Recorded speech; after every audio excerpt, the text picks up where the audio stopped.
सबसे पहले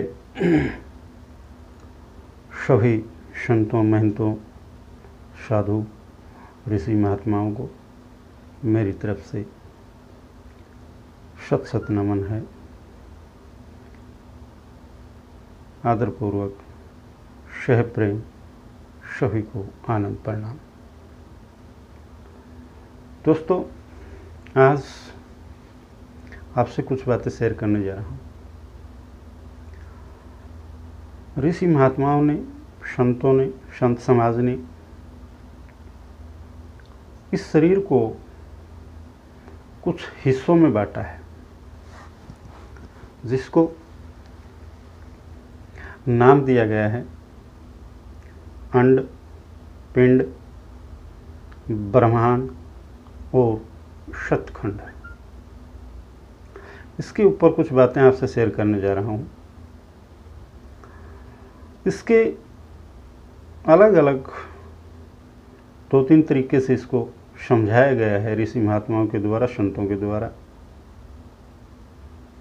या जैसा हमारा अनुभव है। सबसे पहले लेते हैं अंड को। अंड का मतलब है अंडा।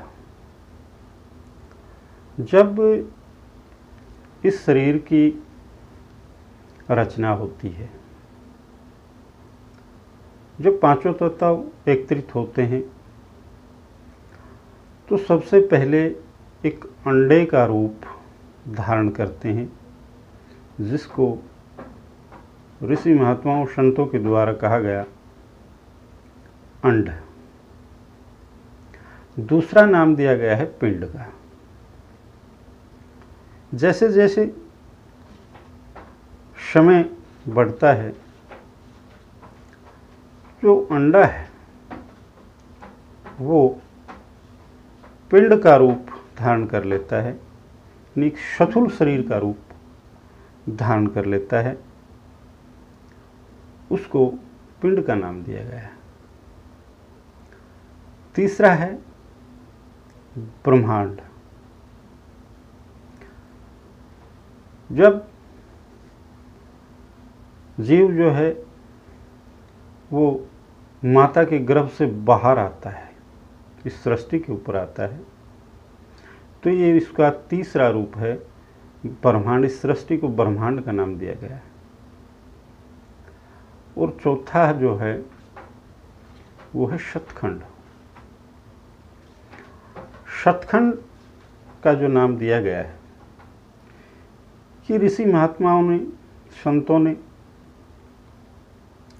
शतखंड का मतलब एक सत्य, सच्चाई जो है उसका साथ देना। सच्चाई को एक अलग से खंड, एक अलग से आधार दिया गया है कि वो एक अलग देश कहिए, जहाँ सिर्फ सत्य का बोलबाला हो, जहाँ सत्य हो, जो पूर्ण सत्य हो, और उस पूर्ण सत्य को जानने के लिए, पहचानने के लिए, इस आत्मा की भलाई के लिए, इस आत्मा के उद्धार के लिए सभी संतों ने उसकी तरफ इशारा किया है, जिसको नाम दिया गया है शतखंड। दूसरा,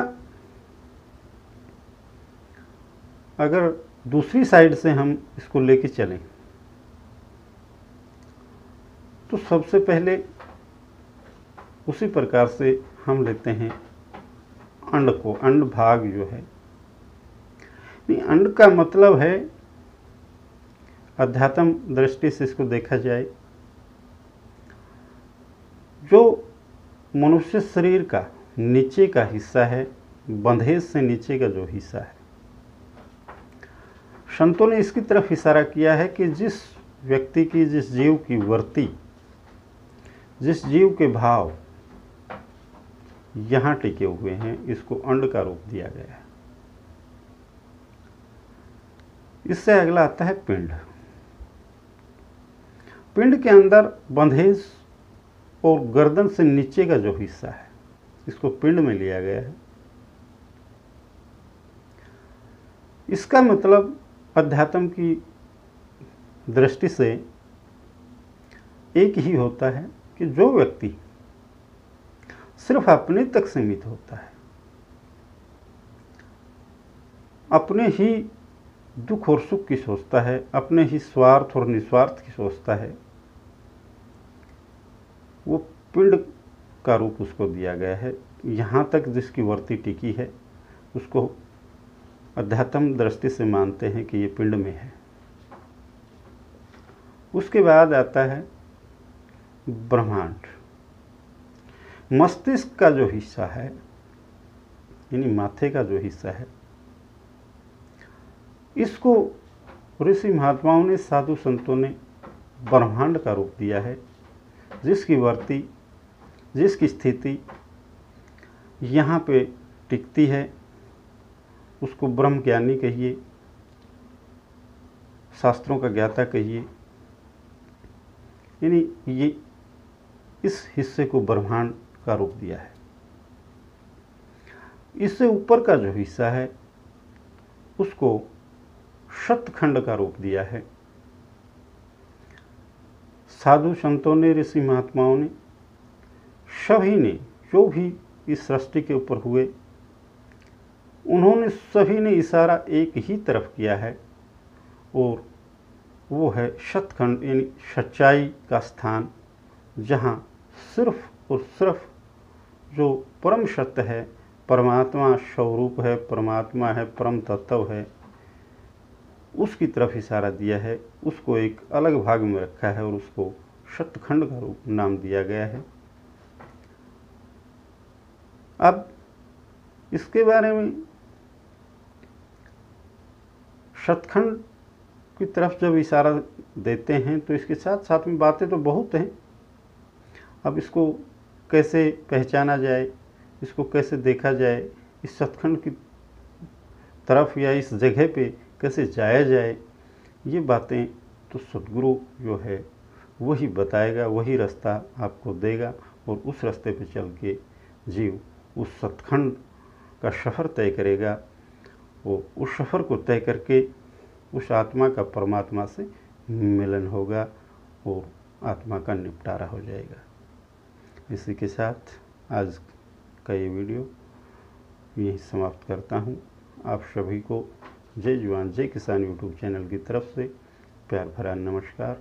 आनंद परमानंद।